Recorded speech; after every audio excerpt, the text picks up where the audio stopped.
Hello student, today we are going to see the next part of our ninth lesson, agriculture. Today we are going to see types of farming. Different types of agriculture have evolved due to geographical and cultural diversity and technological differences in different regions. Agriculture के अलग अलग types जो है वो अलग अलग geographical area की वजह से, कल्चरल डाइवर्सिटी की वजह से और टेक्नोलॉजिकल डिफरेंसेस जो अलग रीजन में पाए जाते हैं उसकी वजह से तैयार हुए. The type of farming depends on the purpose and aims of method of farming. Farming के जो टाइप्स है वो किस लिए फार्मिंग करनी है इस पर्पस पे और फार्मिंग के मेथड का एम क्या है इस पे डिपेंड होते हैं. द क्रॉप्स बीइंग कल्टीवेटेड, इस कौन से क्रॉप्स वहाँ पर कल्टीवेट किए जा रहे हैं. द टेक्निक्स यूज, उनके कल्टीवेशन के लिए कौन सी टेक्निक यूज की जा रही है. ज़मीन, लैंड यूज, उसके बाद में लैंड किस तरीके से यूज की जाती है, इस पर फार्मिंग के टाइप्स डिपेंड रहते हैं. Broadly the following types of agriculture can be identified. यहाँ पर नीचे हमें एग्रीकल्चर के कुछ टाइप्स बताए हैं. Types of farming, subsistence farming एक मेन टाइप है और कमर्शियल फार्मिंग दूसरी टाइप है. इंटेंसिव फार्मिंग और शिफ्टिंग फार्मिंग ये सबसिस्टेंस फार्मिंग के दो टाइप्स है और कमर्शियल फार्मिंग के टाइप्स बताए हैं. Extensive grain farming, plantation farming, market gardening और हॉर्टिकल्चर. सबसिस्टेंस फार्मिंग का मतलब क्या है हम सीखने जा रहे हैं. Intensive farming and shifting cultivation are the two types of traditional farming. Traditional farming के दो टाइप्स बताए हैं, इंटेंसिव फार्मिंग और shifting farming. Intensive farming is carried out in one and the same farm for years together. Intensive farming जो होती है एक और सेम ही फार्म में बहुत सालों तक की जाती है. In shifting cultivation every year a new area is chosen for cultivation. और जो शिफ्टिंग कल्टीवेशन है या शिफ्टिंग फार्मिंग जो है उसमें हर साल एक नया एरिया कल्टीवेशन के लिए चूज किया जाता है. After a specific period of time old areas are again used for cultivation.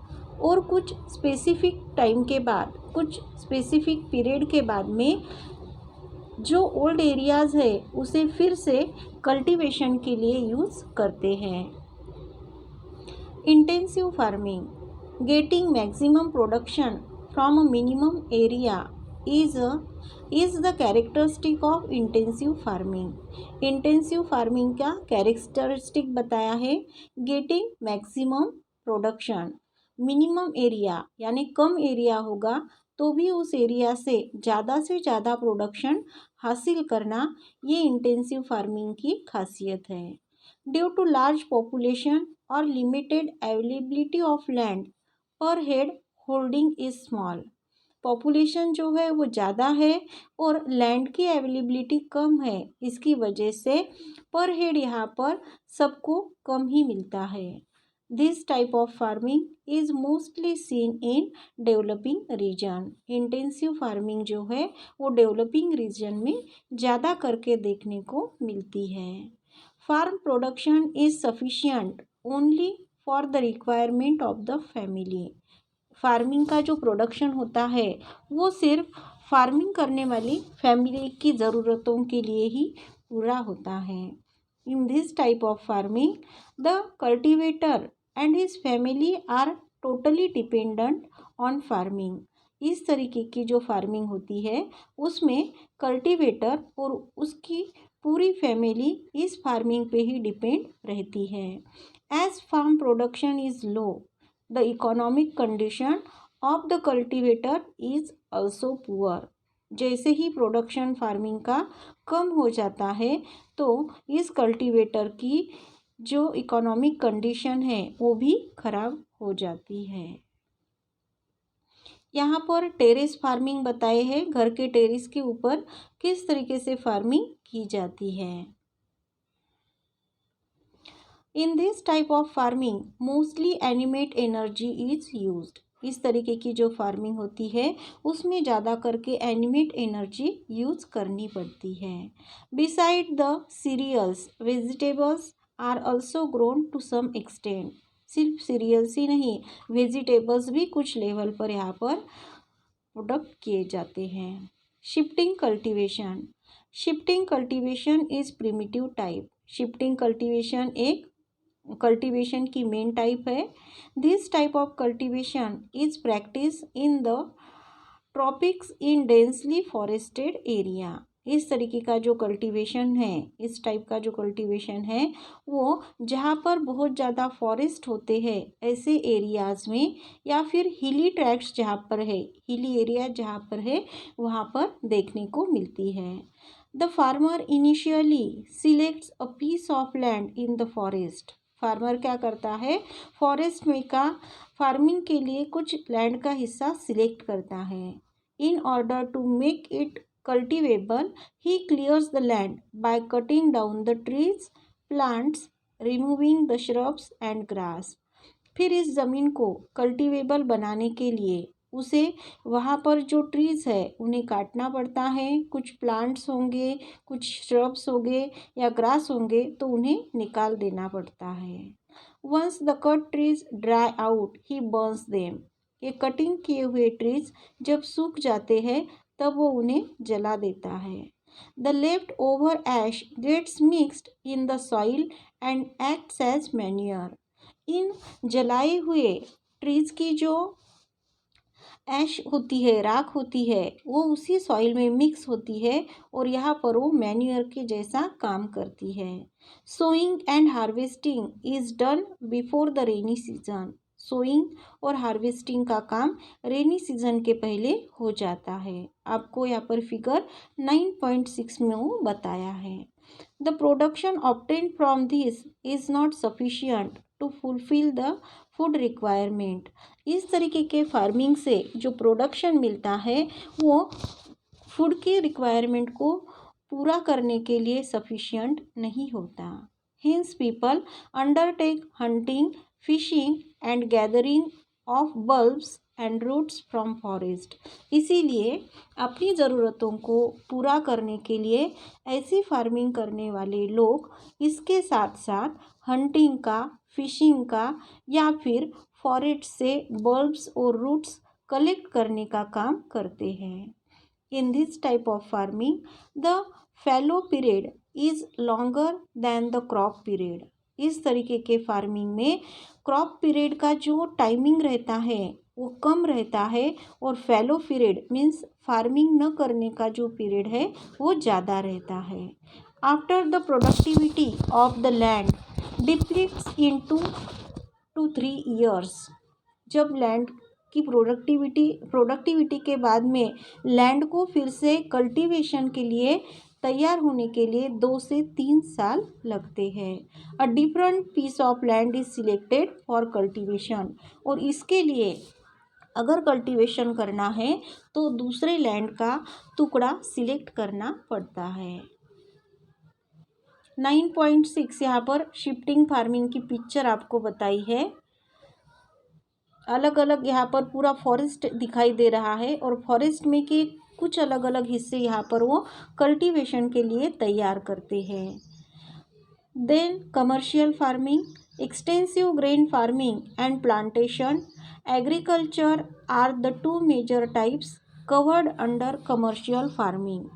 Extensive grain farming, grain का बहुत बड़ी फार्मिंग करना, बहुत ज़्यादा लेवल पर फार्मिंग करना, या फिर एग्रीकल्चर का प्लांटेशन करना, ये यहाँ पर कमर्शियल फार्मिंग के 2 मेजर टाइप्स में आता है। Extensive grain farming, from farm size is greater than 200 hectares. Extensive grain farming जो होती है उसमें फार्मिंग की जो लैंड है उसकी साइज 200 हेक्टर से ज़्यादा रहती है। Due to large farm size and sparse population in the region, this type of farming is carried out with the help of machines like tractors and crushers. इस तरीके की लार्ज फार्म की size होने की वजह से और वहाँ के रीजन का पॉपुलेशन भी ज़्यादा होने की कम होने की वजह से इस तरीके की जो फार्मिंग होती है उसके लिए मशीनरी का यूज़ किया जाता है, जैसे कि ट्रैक्टर्स और क्रशर्स है। Pesticides are spread with the help of helicopters और प्लेन्स। यहाँ पर अगर पेस्टिसाइड स्प्रे करने हैं तो उसके लिए हेलीकॉप्टर्स या प्लेन्स का यूज़ करना पड़ता है। Monocrop, a single crop cultivation is the sticking characteristic of this type of farming. Extensive grain farming में मोनोक्रॉप मीन्स एक सिंगल तरीके का ही क्रॉप कल्टीवेशन करना, ये इस तरीके के फार्मिंग की कैरेक्टरिस्टिक है। द क्रॉप्स आर व्हीट और कॉर्न, और उनमें कौन से सिंगल क्रॉप्स निकाले जाते हैं तो वो है व्हीट या कॉर्न का। Beside this barley, oats, soybean are also cultivated to some extent. इसके अलावा बाजरी, ओट्स या सोयाबीन का भी कुछ हद तक कल्टीवेशन किया जाता है। यहाँ पर मैकेनाइजेशन इन एक्सटेंसिव फार्मिंग में मशीनरी का यूज़ करके किस तरीके से काम किया जाता है वो दिखाया है। Heavy capital investment is necessary for this type of farming. अगर एक्सटेंसिव फार्मिंग करनी है तो उसके लिए कैपिटल यानी पैसा भी बहुत ज़्यादा इन्वेस्ट करना पड़ेगा। Since huge expenditures are needed for the purchase of machinery, fertilisers, pesticides, godowns, transport cost etcetera. क्योंकि यहाँ पर जो एक्सपेंडिचर है मीन्स जो खर्चा करना पड़ रहा है इस तरीके के फार्मिंग के लिए, जैसे कि मशीनरी लगेंगी, उसके बाद फर्टिलाइज़र्स लगने वाले हैं, पेस्टिसाइड्स की ज़रूरत पड़ती है, गोडाउन्स भी लगेंगे इतना प्रोडक्शन रखने के लिए, और ट्रांसपोर्ट करने के जो चीज़ें हैं वो भी ज़रूरी है। तो इसकी वजह से यहाँ पर ज़्यादा इन्वेस्टमेंट करनी पड़ती है। The problems in extensive grain farming are droughts, attack by pest, locusts etcetera are market fluctuations. यहाँ पर एक्सटेंसिव ग्रेन फार्मिंग में कुछ प्रॉब्लम्स भी होते हैं, जैसे कि दुष्काल आ गया तो क्या होगा, पेस्ट वगैरह या लोक्यूट्स जो होते हैं वो अटैक करते हैं, या फिर मार्केट का जो प्रॉब्लम रहेगा। This type of farming is carried out in the temperate grassland regions. इस तरीके की एक्सटेंसिव फार्मिंग जो है वो टेम्परेट ग्रासलैंड रीजन जहाँ पर है वहाँ पर ही देखने को मिलती है। Plantation farming. Farm sizes in plantation agriculture is 40 hectares or above. Plantation agriculture जो होता है उसमें जो साइज़ होती है फार्म की वो 40 हेक्टर्स या ज़्यादा होती है। As plantation agriculture is practised in hilly tracts, use of machines is not possible. Plantation agriculture जो है वो हिली ट्रैक्ट्स जहाँ पर हिल वगैरह होते हैं ऐसी जगह पर ही की जाती है, और इसकी वजह से यहाँ पर मशीन्स का यूज़ करना पॉसिबल नहीं होता, and hence local man power becomes important. इसलिए वहाँ पर लोकल मैन पावर को इम्पोर्टेंस दिया जाता है।